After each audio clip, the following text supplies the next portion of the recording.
Last time, we left France at an awkward moment. It had spent 10 years overthrowing one king, only to hand every last scrap of power to a single Corsican who stood 5'6". Here he is. Right now, he's a general without a crown. But watch what he's about to pull off. He'll put an emperor's crown on his own head. He'll rewrite the laws for half the planet, laws we still live by today. He'll hand out kingdoms to his brothers like it's a family business. He'll march 600,000 men into the Russian snow and bring fewer than 100,000 back out. He'll lose. He'll escape from exile like it's a weekend trip. He'll lose again. And he'll die on a rock in the middle of the ocean. 3 weeks sail from anywhere. How? How does one man do all of that in 15 years? Get comfortable. Today, the story of the man who beat everyone and lost to everything. Let's start with something a little embarrassing. The greatest symbol of France in all of history wasn't really French. Napoleon Bonaparte was born in 1769 on Corsica. France had bought the island off Genoa the year before. So the future emperor of France became French roughly the way you become a citizen of whatever country just raised its flag over your hospital. At military school on the mainland, they laughed at him. Poor, provincial, spoke French with an Italian accent. Remember that. The Empire of France would be built by a boy the French mocked for not being French enough. He goes into the artillery, the least glamorous branch there is. No sabers, no cavalry charges, just math. Angles, trajectories. While the other cadets learn to fence and dance at balls, Napoleon learns to count. And here's where the timing gets incredible for him. The revolution breaks out. And the revolution, if you saw the last video, treats aristocratic officers not gently. Half the army's command is either in exile or missing a head. For most people, that's a tragedy. For a broke Corsican lieutenant, it's the greatest career ladder in human history. Suddenly, there are openings at the top. 1793. The town of Toulon hands its port to the British fleet. The Republic is furious, but can't take it back. And then a nobody captain, 24 years old, explains something simple to the generals. Don't storm the city. Take that hill, put cannons on it, and the British fleet will sail away on its own, because sitting under cannon fire wasn't in the contract. They listen. It works exactly as he said. Toulon falls. The reward? A general stars. At 24. At the age where you, if you're lucky, made assistant manager, he's commanding armies. Next, 1795. A royalist mob marches on the convention to shut the Republic down. The government panics with one question. Who do we know who solves problems dirty and without feelings? They call Napoleon. He rolls cannons into the streets of Paris and answers a political question with grape shot. The mob scatters. From that day, Paris knows. If it's urgent and it's ugly, there's this one Corsican. He also falls in love. Joséphine, a widow, older than him, with wonderful connections and an expensive reputation. He loses his head. She takes a sensible interest in a promising young general. 2 days after the wedding, he leaves. For war. The honeymoon is the Italian campaign. Romance, Napoleon style. They send him to Italy almost as a punishment. The army there is ragged, starving, unpaid for months. The Directory quietly hopes this upstart gets stuck down there. Napoleon steps out in front of the soldiers and says, roughly, "Boys, you're hungry and you're in rags. I'm going to lead you where there's everything." And he does. In 1 year, he tears the Austrians and their allies to pieces and ships the looted gold and paintings back to Paris by the wagon load. The Directory sent him far away to forget about him. A year later, all of Europe was talking about him. Not a great plan, as forgetting someone plans go. Napoleon is a hero. But France still has one enemy it can't reach: Britain. Between them sits the Channel and the best navy on earth. You can't jump the strait. So Napoleon proposes a brilliant detour. Let's hit Britain on the road to India by landing in Egypt. It's half war, half science expedition. He brings scholars along, and they find the Rosetta Stone, the key that will one day crack Egyptian hieroglyphs, found by the French, read by everyone in the British Museum. Life's not fair. Get used to it. Militarily, though, a disaster. Admiral Nelson, yes, the one they'll eventually stick on top of a column in the middle of London, finds the French fleet and sinks it right against the shore. Napoleon's army is trapped in the sand. No ships, no way home. And here the future emperor makes a decision I need you to remember very firmly. He abandons his army in Egypt and secretly sails back to France before the bad news gets there. The greatest general of the age left his army and went home. Got it? Good. We'll come back to this. Twice. In Paris, nobody really knows Egypt was a flop. There's no internet, and Napoleon is better at reading the papers than at getting into them. He comes back a hero. Meanwhile, the directory has rotted through completely. Corruption, empty treasury. Everyone hates everyone. The perfect moment for a strong hand. November 9th, 1799. The coup. Last video, we saw it from the outside. Grenadiers silently carrying deputies out of the hall. Now, the truth from the inside. Napoleon walks in to give a speech and freezes. The deputies scream, "Outlaw." He goes pale. He stammers. He nearly blows the whole thing. The greatest military genius of the age, panicking at some shouting. What saves the coup isn't the army. It's his little brother Lucien, who runs out to the soldiers and fires them up. Sometimes the fate of Europe comes down to having a brother with steady nerves. Napoleon becomes first consul, officially one of 3. In practice, the only one. He put the other 2 there as furniture. And here's where he genuinely earned some respect. While everyone waits for the new tyrant, he gets to work on something boring. The law. He gathers lawyers and puts out a civil code. One law for everyone, equality before the courts, the end of noble privilege. That code is still the foundation of law in dozens of countries. He creates the Bank of France, builds schools, fixes roads, makes peace with the church without handing it back power. And here's the truly painful part. If Napoleon had died right now, in 1802, he'd have gone down as one of the greatest rulers of all time. Reformer, genius, savior. Just one problem.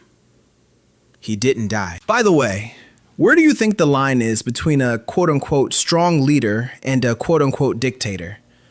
Napoleon really did give the country order and the best laws in its history, and strangled every freedom while he was at it. So, hero or usurper? Tell me in the comments where that switch flips for you. We'll check against the ending. 1804. Napoleon decides consul is boring and declares himself emperor. And he stages a coronation with one detail worth 1,000,000 words. They invite the actual Pope to Notre Dame. Everyone expects the Pope to place the crown. At the last second, Napoleon takes the crown himself and puts it on his own head. The Pope wasn't invited to crown him. The Pope was invited to watch. Take in the irony. France spent 10 years executing a king and his whole family to be rid of a monarch, and promptly crowned a mightier one, with an army, a personality cult, and designs on the whole continent. But hey, one of their own. Chosen. Totally different. Payback comes from the sea, though. At Trafalgar, that same Admiral Nelson smashes the combined French and Spanish fleet to splinters. Britain now owns the oceans. For good. Forget landing on the island. Napoleon will win another dozen wars, but he will never cross the channel. Nelson himself dies in the battle and becomes a saint back in Britain. On land, though, his masterpiece, Austerlitz. 2 empires against him at once, Austria and Russia, which is why they call it the Battle of the 3 Emperors. And Napoleon does something terrifying. He pretends to be weak on purpose. He gives up the good high ground, bears a flank like he slipped, The enemy charges gleefully into the gap and snaps the trap shut on itself. By noon, it's over. If battles hung in museums like paintings, Austerlitz would hang in the Louvre. Its own room, a velvet rope, a crowd with audio guides. After that, Napoleon simply redraws the map of Europe to suit himself and starts handing out kingdoms to his relatives. One brother king of Naples, then Spain, another Holland, a third a whole chunk of Germany. Europe turns into the Bonaparte family business. Imagine your big brother gave you a country for your birthday. Now imagine you're expected to run it, and he keeps calling to ask for reports. He also divorces Joséphine. She gave him no heir, and marries an Austrian princess, Marie Louise. Hold on. Marie Louise is the grandniece of Marie Antoinette, the very one the revolution beheaded. So the general of the revolution marries into the exact royal family that same revolution guillotined 15 years earlier. The son is born already holding the title King of Rome. The circle closes so tight it squeaks. One splinter is left, Britain. He can't beat its navy, so he tries to strangle it with trade. He bans the entire continent from buying anything British. Lovely plan. Reality. Everyone wants British goods, so the whole continent nods to Napoleon and starts buying from Britain in secret through smugglers. An entire continent, all putting on a show. Here are the two countries where that blockade cracks and drags everything down with it. First, Spain. In 1808, Napoleon plants his brother on the Spanish throne. The Spanish answer, no. And it isn't the army answering, it's the whole people. A new word appears, guerrilla, little war. No front, no big battle, nobody to surrender, just Frenchmen getting knifed and vanishing in every ditch and every village. For the first time, Napoleon is fighting a people, not an army. And here's the horror he discovers. You can beat an army in one battle. You can't beat a people in a battle, because they never show up to one. Spain will bleed him for years. 300,000 men and not a single decisive fight. He'll call it his Spanish ulcer. Stop. Quick question before the answer comes up. How big was the army Napoleon led into Russia in 1812? No peeking. Answer in 10 seconds. The right answer is 600,000.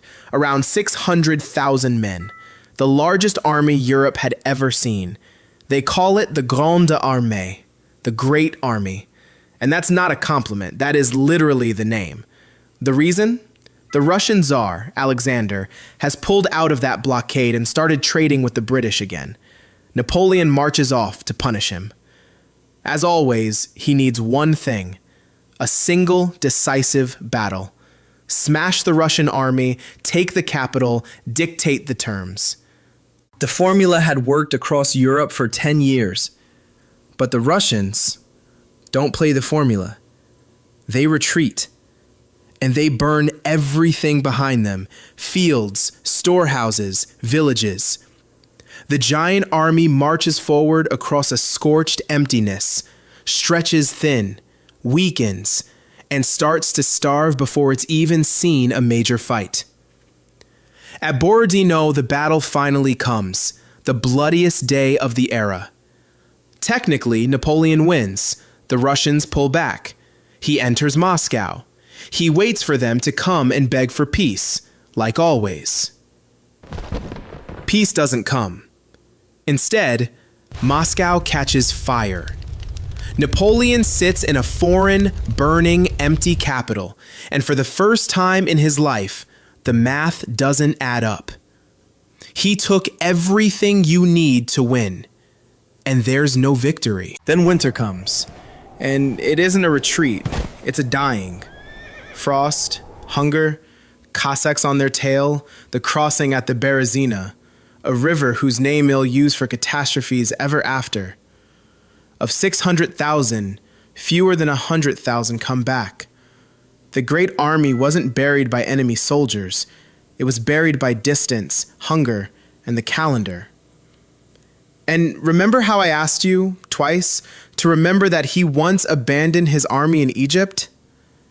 He did it again. I think they're completely lost. He left the freezing remains of the great army in the snow and raced to Paris to save not his men, but his power. After Russia, all of Europe smells blood. The ones he beat one at a time finally band together against him, all at once. 1813, at Leipzig, the Battle of the Nations, half a continent against one man. Napoleon loses. 1814, the Allies march into Paris, and it's not the enemy that finishes him, it's his own people. The marshals, the best generals he made himself, refuse to fight on. They're tired. Napoleon abdicates. They send him into exile on the island of Elba, and, the pettiest joke in history, they let him keep a title. He's now the Emperor of Elba, an empire of 12,000 people, from all of Europe down to a vegetable patch. Anyone else would have stopped there, not Napoleon. Less than a year later, he simply escapes Elba and lands in France. The king sends a regiment to arrest the fugitive, and here comes the scene this whole video was worth making for. Napoleon walks out alone toward the aimed muskets, throws open his coat over his chest, and says, "If any of you wishes to kill his emperor, here I am." A second of silence, and the soldiers, cheering, come over to his side. He takes a whole country back without firing a shot, with one coat and one line. The king who sent the troops is already packing his bags. These are the 100 days, and they end in a place whose name you've definitely heard, even if you never knew what it meant. Waterloo, the last battle. Against him this time, the Duke of Wellington, the man they'll go on to name a pair of rubber boots after. Rain, delays, the Prussians arriving right on time, the old guard broken. Napoleon loses for good. And this time, there's no cozy Elba next door. The British ship him to the island of Saint Helena, a rock in the middle of the South Atlantic, over 1,000 miles from the nearest shore, ringed by the British Navy. No escape. The man who found all of Europe too small lives out his days on a rock you can walk around in a single day, dictating memoirs, quarreling with the British governor, planting a little garden. In 1821, he dies, 51 years old. So who was he? And here's the most honest thing you can say. He carried the ideas of the revolution across all of Europe, on bayonets. Wherever his army marched in, equality before the law arrived, the end of serfdom, one code instead of 1,000 feudal whims. And at the very same time, he was exactly the one-man ruler the revolution swore it would never allow again. Napoleon is the revolution looking at itself in the mirror and quietly asking, "So, can I be an empire now?" He lost everything, thrones, armies, his son, his freedom, even his own island. But he lost in such a way that 200 years later, we still live by his code, still measure in his meters, and still make videos about him. Some people win at life and vanish from the textbooks in a week, and some lose everything and stay forever. So, back to the question from the middle of the video. Now you've got all the facts. Napoleon. Did the revolution win in the end or lose? Vote in the comments. I actually read them. But there's one more twist. While Napoleon was dying on his rock, the kings and ministers of half of Europe gathered in Vienna and redrew the whole continent with a ruler so that no revolution, no Napoleon, could ever happen again. They had armies, money, secret police, and 30 years. Spoiler, it wasn't enough. And what comes next is up to you. History doesn't end. It never ends. Every great mess has a backstory, an heir, and its own loud failure about 30 years later. So you tell me where we dig next. I've got a few stories on the desk, each one crazier than the last. How a handful of farmers on the other side of the ocean told off the mightiest empire on earth over a tax on tea.